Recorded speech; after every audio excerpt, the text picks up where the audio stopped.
Welcome to Central New York Real Estate Realities with Mike. This channel provides a series of brief Central New York real estate topics. I'm Mike Lipke, Associate Broker with Howard Hanna. Welcome to Episode 3, where I'll be discussing seller concessions. In the most general sense, seller concessions could occur anytime during the contract period and for a variety of reasons. Let's just say the generic definition would be anytime the seller agrees to give something to the buyer. This happens most often around the home inspection period. Let's just take a quick example. Let's say the buyer does their home inspection, has radon testing, and determines that the radon levels in the home exceed the EPA standard. Well, the buyer and seller would negotiate back and forth, and just for the purpose of this example, let's just say the seller agrees to grant the buyer a $1,000 credit at closing so that the buyer could install a home radon mitigation system after they take possession of the home.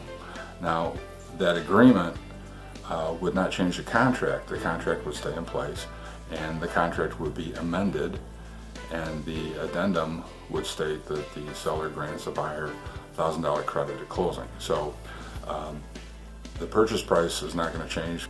What I'd like to address specifically in this video is a seller concession that happens even before a contract is signed. When the buyer submits an offer to the seller, there is an option for a seller concession to allow them to finance some of the closing costs. All major loan programs allow a certain amount for buyers to do this. It's a way of generating cash for closing. And it's a great benefit for buyers because down payment and closing costs is the single biggest obstacle in purchasing a home, especially for first-time buyers.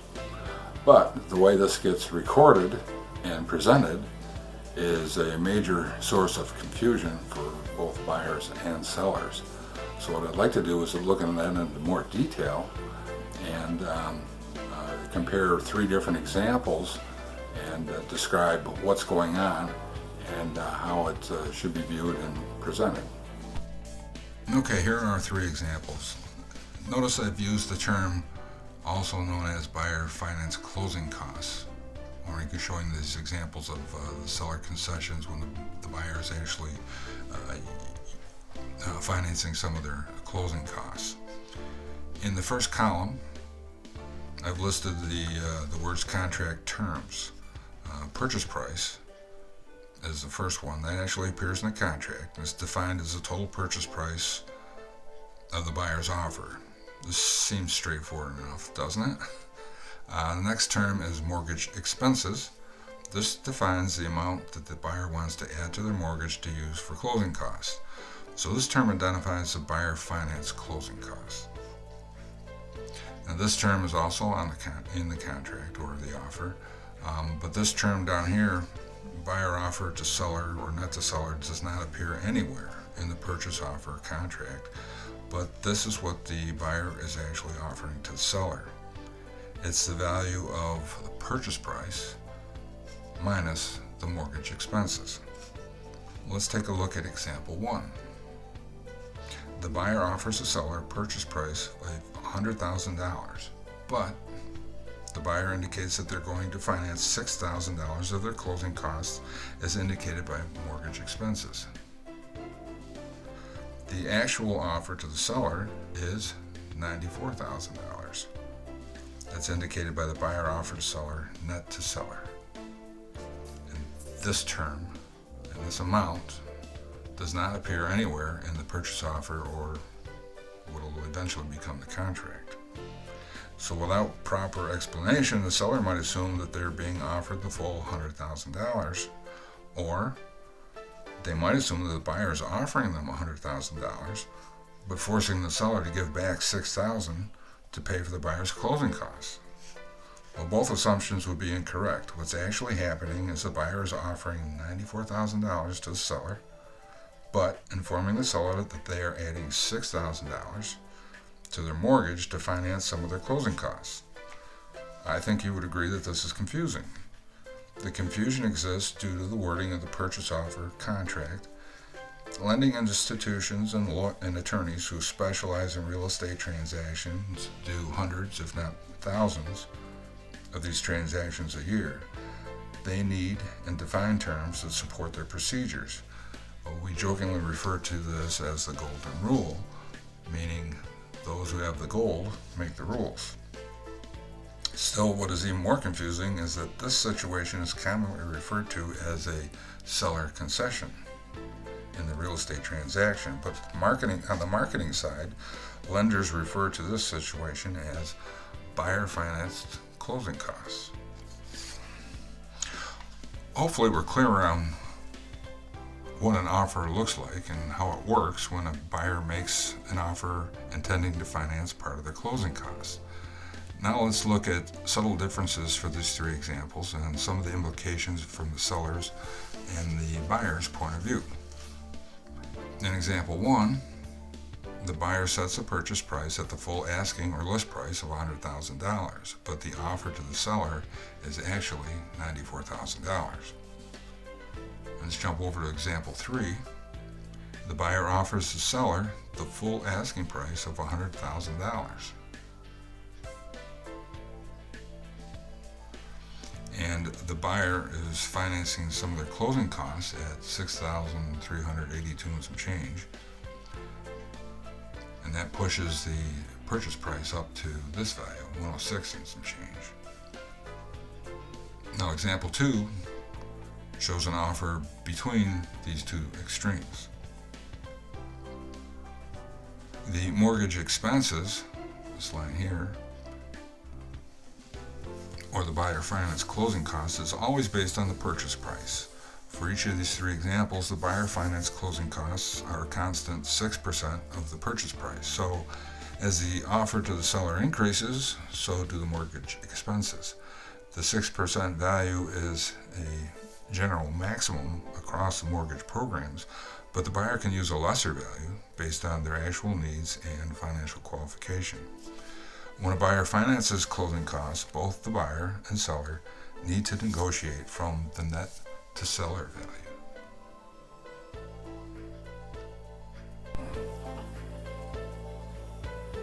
Okay, I'm back.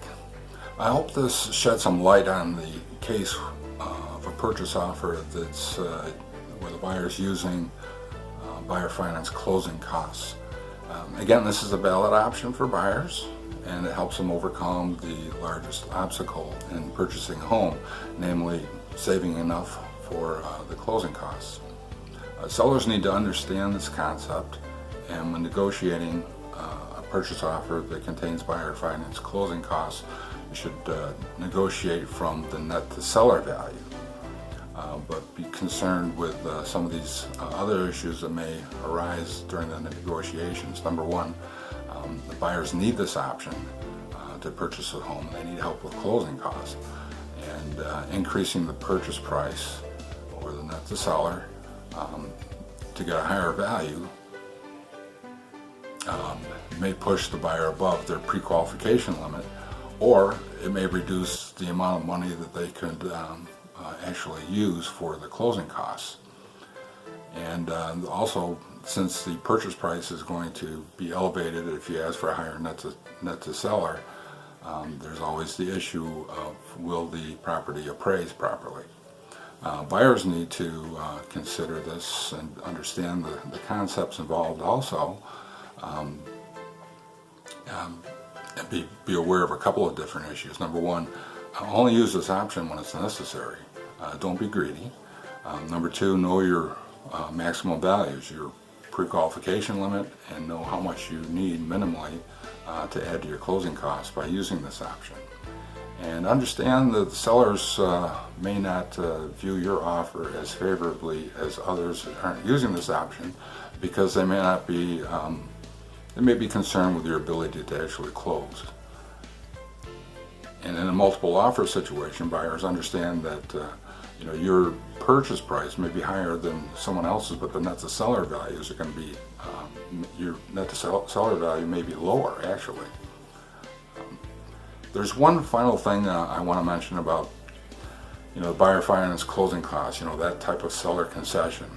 is that after the sale is over, when the sale is recorded in the Onondaga County real property tax database, the actual purchase price is going to be recorded. There won't be any record for the seller concessions or what the buyer financed for closing costs. So the real sale price is the seller value. Those values are recorded in the MLS, and appraisers and realtors have access to that. Now, when we do comparative market analysis when trying to determine the value for a home, we take that into account. We lower the sale price, purchase price, by the seller concession because that's the actual price that was actually paid. All these automatic valuation models like Zillow, Trulia, Realtor.com, they have access to the tax information, but they don't have access to the seller concession or the buyer finance closing costs. So that's one of many reasons why those models are out of date. And also, for people that are planning to sell, when they sit down with a realtor and they argue that the price of their home is worth more than what the realtor tells them it's worth, because their neighbor told them that they sold their house for $200,000. What they usually won't tell you is they only netted $188,000 because $12,000 was used by the buyer to finance closing costs. So just food for thought. Thank you for joining me for this episode, and I hope to see you here again. Thank you for joining me for this episode of Central New York Real Estate Realities with Mike. If you enjoyed this episode, please give me a like and/or share it with your friends. Let's stay connected.